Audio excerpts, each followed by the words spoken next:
je bibaza yuko igisata cha education naco nyene kirashobora kuba cyarabaye korompi, kuko nivyumvikana umengo na madiri umengo n'ibintu baronkeramo quelque chose, nivyumvikana ukuntu bo destabiliza kijya gisata, bazi neza yuko investissement ya mbere ari gushira ubwenge mu muntu. Mbega ishure riramura abigisha, eske abaja muri ENS hagendayo abantu baba bakenewe yuko ejo bazo kwigisha abantu do karite canke bigenda gute? Igituma ndabajije Jefferson abana bize kuri Saint Esprit n'ubu hariho abariko barigayo, mugabo nta muntu yahejeje ENS uja kwigisha muri Saint Esprit. Nibikunda bacha bumve bagutwenga ukikuri present. None mugomba tuzogire abantu bazima b'incabwenge, turonka abantu bakalite nziza, tudafise abigisha abo bana biragoye hoho kugira ngo habe kalite. Eske abigisha habaye kuvuga yuko abigisha ari bake? Igihe example mwaduhaye ngo ministre yagize gusaba 12000 bakamwemerera 1000. Je nachemera nko kumengo sinavyumvise neza ko vyandushije inkomezi. Mbo nukuri naso kuyiplanta kuko nimba tufisiga mbura kazoza tukumva yuko muri education tutohashiramo ingufu kuvyerekeye uburyo ni kibazo abigihumbi bamwemereye bobo bazoza bafise kalite iyihe?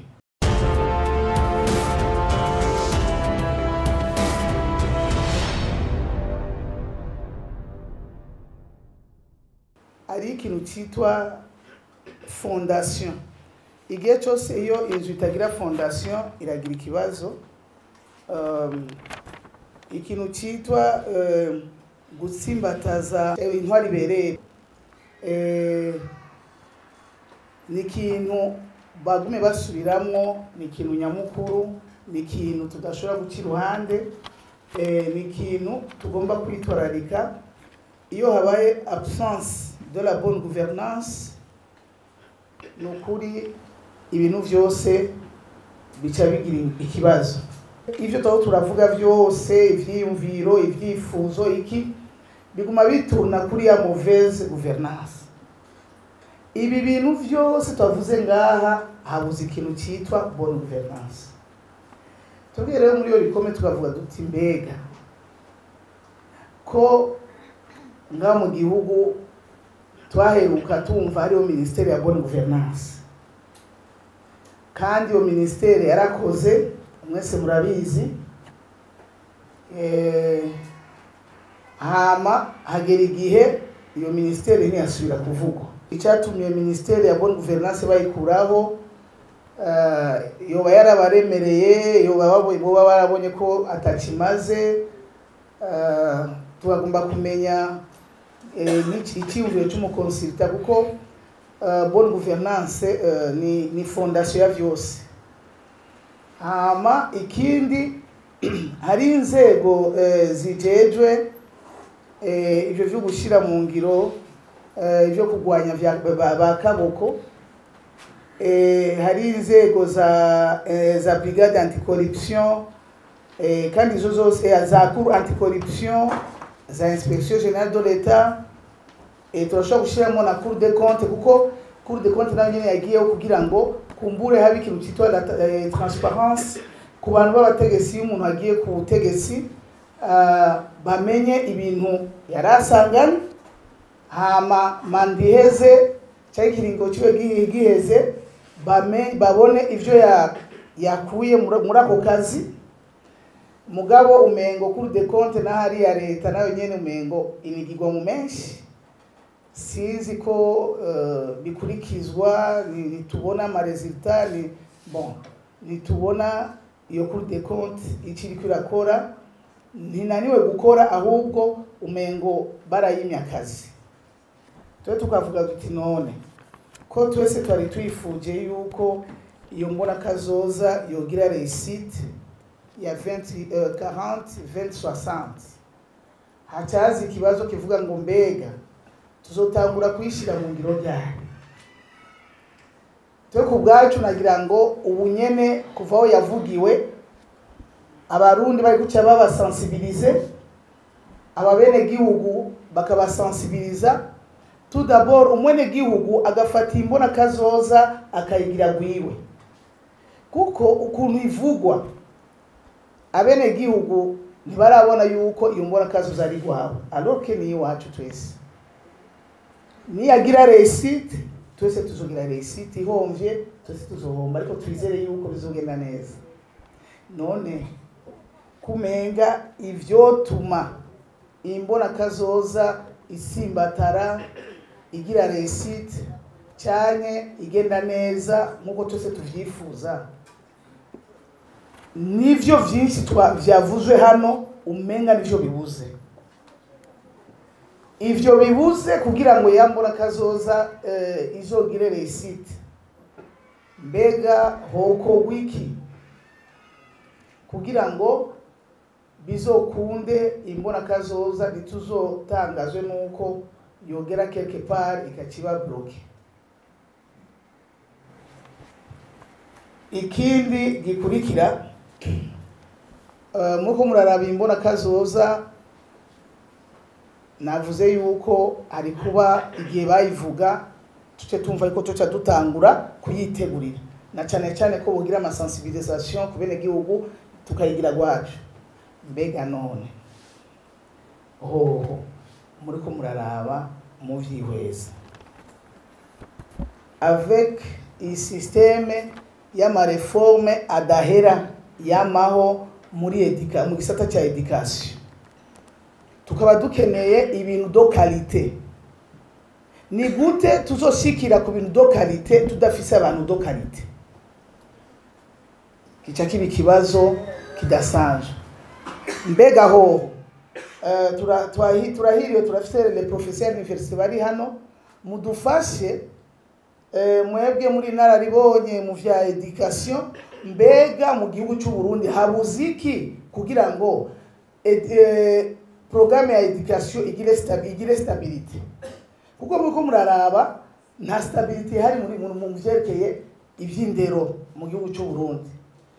Abashikiranganje uje wese umengo abaje na programme yo kugira reforme yiyumvamo cyangwa yiyumviriye. None motereriki ko turakeneye kameme la stabilité. Hari intwaro zigeze kuhaba, harigeze kuba stabilité mu gihugu, ukabona muri education bashizeho ibi birakurikijwe. Mugabo no munsi uza wese azahindura, ugasanga n'uhari arashobora kugira reforme incuro izi naziriye. Bariko baronona abana, bariko baronona abana bacu, bariko baronona abazo kubaka yambona kazoza, bariko barica kumbure sinovuga sans le savoir kuko nta numwe atabibona. None hoho kugira ngo habe qualité, eske abigisha habaye kuvuga yuko abigisha ari bake? Igi exemple mwaduhaye ngo ministre yagize gusaba 12000 bakamwemerera igihumbi. Je nachemera nko kumengo sinavyumvise neza ko vyandushije inkomezi. Nukuri naso kuyiplanta kuko nimba tufise igambura kazoza tukumva yuko muri education tutohashiramo ingufu kuvyerekeye uburyo, ni kibazo. Abigihumbi bamwemereye bobo bazoza bafise qualité iyihe? Mbega ishure riramura abigisha? Eske abaja muri ENS hagendayo abantu baba bakenewe yuko ejo bazo kwigisha abantu do qualité canke bigenda gute? Igituma ndabajije Jefferson abana bize kuri Saint Esprit n'ubu hariho abariko barigayo, mugabo nta muntu yahejeje ENS uja kwigisha muri Saint Esprit. Nibikunda bacha bumve bagutwenga ukikuri present. None mugomba tuzogire abantu bazima, bincabwenge, turonka abantu bakalite nziza tudafise abigisha abo bana biragoye. Je bibaza yuko igisata cha education naco nyene kirashobora kuba cyarabaye korompi, kuko nivyumvikana umengo na madiri umengo n'ibintu baronkeramo quelque chose, nivyumvikana ukuntu bo destabiliza kijya gisata, bazi neza yuko investissement ya mbere ari gushira ubwenge mu muntu. Hama rero tutibagiwe n'amakuru, hariho ivyigwa bakuyemo vyo kuba ku muntu. Muri yumvira nk'umuntu aheza secondaire atize sociologie, icarico n'ayandi makuru ari ibintu urabo kabona yuko bariko baronora basambura gateka canke kuba umuntu bw'umuntu ugasanga buriko burahera, kuko hari abantu barangiza kubera yuko yabuze amakuru runaka yo mwakompanya mufasha, tugaca turonka babantu batagira ubuntu. Yego ubuntu burigisho kuri y'ubuntu itarimwo no mugomba abantu bamere gute. Iki ni kibazo. Domaine ya santé mwayivuze ko vyinshi nukuri birateye ubwoba.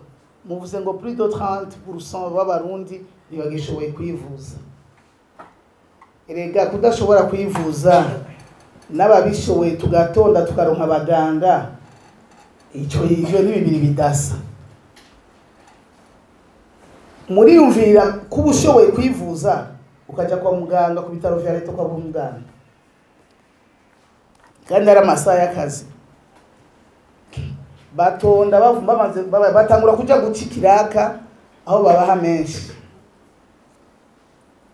Muri yumvira kwivuza ku bitaro vya leta bagaca bakubwira ati okay, kugize consultation ngaha, ibisigaye umusabe muri cabinet privé. Urumva ibitaro vya leta bisigaye bimeze nk'ihuriro ry'umugwayi n'umuvura kugira ngo bamenye abaza kubandaririza ivyo kuvugwa. Niko ibitaro vya leta bisigaye bimeze. Hama n'abari kuri ivyo bitaro bakora nk'abantu badafise ishaka, badafise umutima wo kwitangira abene gihugu, kuko burya nasanze akazi k'ubuganga gasabamwo n'ikintu cyo kwitanga.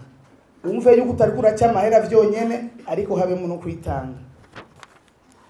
Rero ikibazo gihari, biragaragara neza yuko tous les secteurs zaramaze kuba contaminé par ikintu citwa la corruption et la malversation économique. Twasaba yuko ababijejwe barabe ko iyo axe borabi nyene boyikosora, bashigikire ziga nzego zashizweho n'amategeko, hama kandi habe suivi na evaluation. Iyo umuntu ashize ibintu mu ngiro ni habe suivi na evaluation, umwese akora uko ashaka.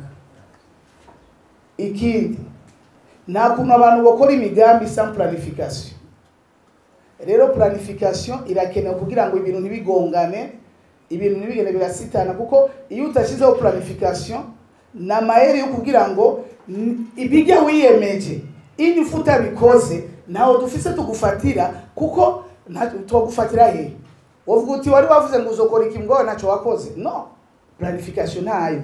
Or planification niyo yerekana umuntu afisi ariko araja akeneye kugira icyo azokora kizofasha mu gihugu. Hama ariho pour les objectifs stratégiques, ariho développer les infrastructures de base. Nta kuntu umwene gihugu tarasensibiliza yumve yuko ibi bintu iyo barabara rigwiwe, ayo marobine public yarayiwe, kugira ngo ayubahirize ntazo vyonone. Hama uco wiyumvira yuko iyo development yama infrastructure ko yoshoboka, nibikunda biragoye. Aha mu gihugu habuze ikintu cyitwa sensibilisation. Abene gihugu bakeneye kwigishwa, bakamenya bati twebwe ivyo leta yubaka cyangwa ivyo tubaka turi kudufashanya na leta ni vy'iwacu.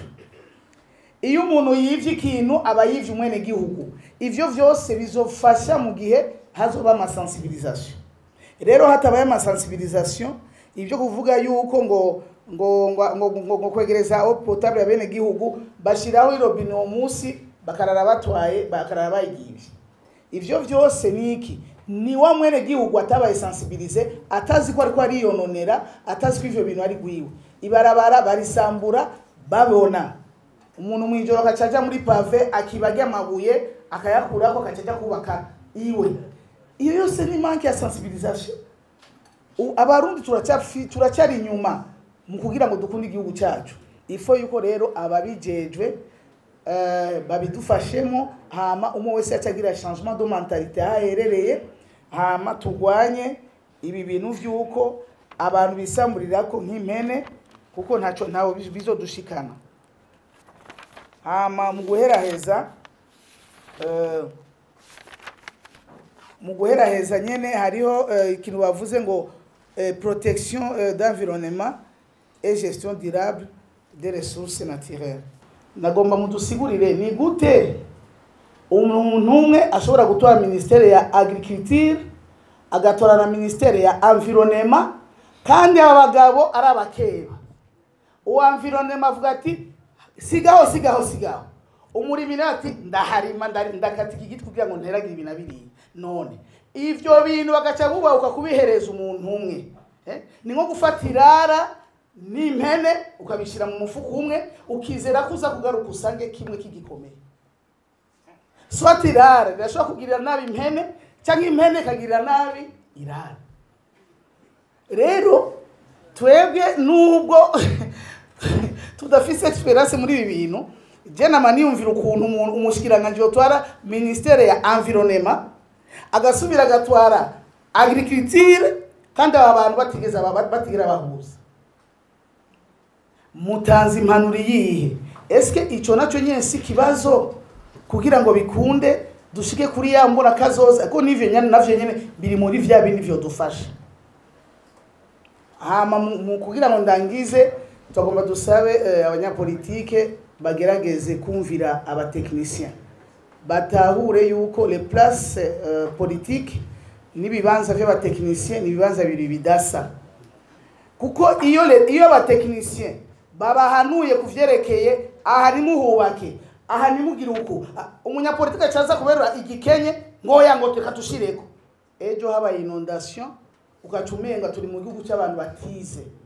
Nous avons des techniciens bashoboye mu madomene menshi atandukanye. Nibarekera abateknicien bakora ibikorwa vyabo, abapoliticien bakora ivyabo kugira ngo ibintu bigende neza mu gihugu. Sino nimba batazokumvira impanuro y'abantu bavyigiye, nimba batazokumviriza impanuro y'abantu bafise ico bofasha, nukuri iyo turaja mbabarire, hari igihe umuntu yibaza ko ahabona mugabo hari igihe umengo ntihaboneka neza. Nivyo nagoma nshikirize bonne gouvernance nibayishiremo ingufu, sino naho turaja.